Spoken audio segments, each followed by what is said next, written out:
Hello everyone, welcome back to Ifechi family. This week is Grief Awareness Week. The week that we remember our loved ones or friends or other family members that passed away. It's always good to sometimes pause and remember our beloved ones that have passed away. You know, everybody grieves differently and depending on the circumstances as well. So no two people grieves the same. You may even be a family member. You and your siblings may grieve differently. But when people grieve, the Bible says that we have to grieve like people who have hope. That's why it's very important while we have our lives to give our life to Christ, so that if anything happens to us, at least the people who live behind will have that hope and they'll be working out their own salvation as well. Because the Bible says we should work out our salvation with fear and trembling. So in circumstances like that, if there's a loss in the family, it can be very hard, especially if it's sudden or if the person is much younger. I remember vividly in my teens when I lost my dear mother. It was very painful. And I remember 22 years ago when I lost my immediate junior sister. It was very painful. I still remember those moments, but no longer with tears in my eyes, but with anticipation that one day I'm going to see them and we'll part no more. In my married home as well, we have had losses of people who were young and were not ill when they passed. These things happen. That's why we are human beings. We are going to pass away one day. But what we are praying is that we will live to an older age before God calls us home. But it's an inevitable end for every human being. Every human being is an inevitable end. So we have to be preparing. Whenever you go to anybody's funeral, just look at the person lying there and what was going on, and just say to yourself, this is how it's going to be on my own day. There's an adage in my language that says, I don't know how to say it in English, when you are mourning somebody, yes, when you are mourning somebody, you are mourning yourself.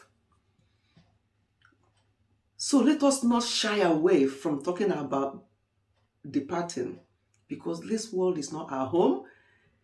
That's why sometimes when I look at people or see how people behave or how people talk, and you wonder, do they actually know that this is not their home? No matter how comfortable we are in this life, people like to show off sometimes and brag about things. Maybe brag about their qualification, maybe brag about the type of job they do. But if anything happens to you, nobody will take your qualification. Nobody will take your job in that sense, apart from they'll find somebody to replace you. So we should not brag about anything, but we should be serious thinking about our lives, our last day, because it can be any time. We've had stories of people just went to bed and they did not wake up. People woke up and they did not make it to the bathroom. These are things that we have to be thinking about, and not thinking about how we're going to do this to this person, how I'm going to give it back to that person. Do they know who I am? Yes, I know who you are. You are dust.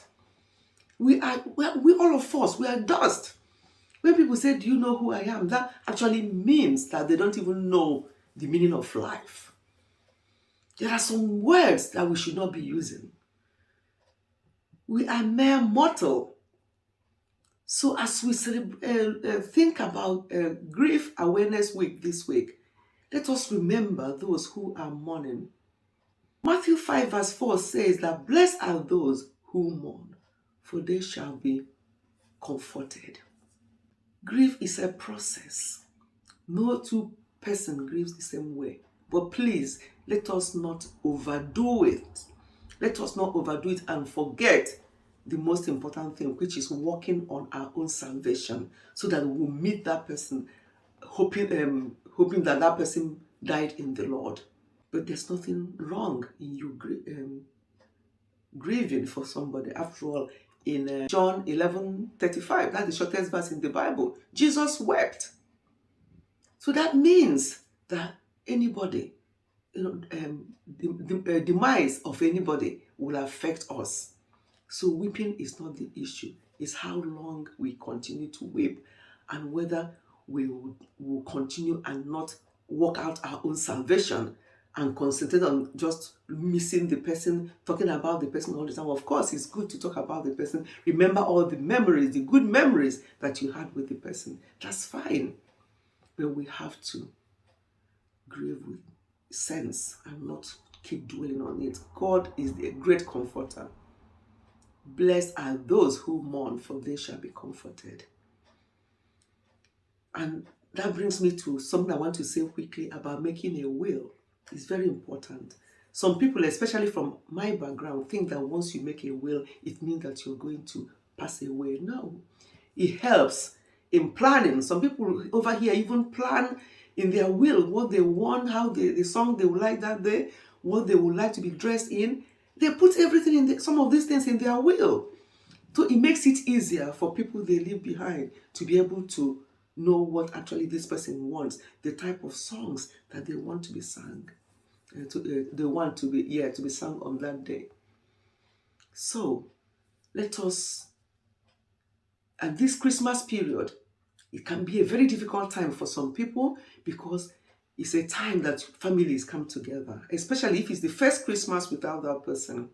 It can be very difficult. It can be very challenging for families. So let us think about those people who recently lost their beloved ones. As we've now entered December, the Christmas month. Let us think about those people. And as we celebrate Christmas this year, let us remember the reason for the season. Let us just not commercialize it, but let us remember why we are celebrating Christmas. So this is my sort of Christmas message, and also message of bereavement because of the Grief Awareness Week. So I thought I'll bring this message to us. Merry Christmas. I know you think that, it's still, we are only just beginning December, but before you know it, Christmas will be upon us. As you celebrate with your loved ones, remember those who have nothing. And if we are able to provide, help people out, feed them, do something this period. Let it not just be every other Christmas. We are always, I don't have. There are people you are better than. Help them. Do something remarkable this Christmas. And God, who is God, will reward you. Once again, Merry Christmas, each and every one of you. And those who are mourning, I pray that God, the great comforter, will comfort you all. And that we start working, if we are not already doing that we start working on ourselves for the last day. Because it can be any time. We should not be afraid of when it will come. But our prayer is that we'll live to a ripe old age, so that when we pass, it will be celebration and there won't be a lot of mourning. Thank you so much, everyone. Once again, Merry Christmas, and I'll see you in my next video. Goodbye and God bless.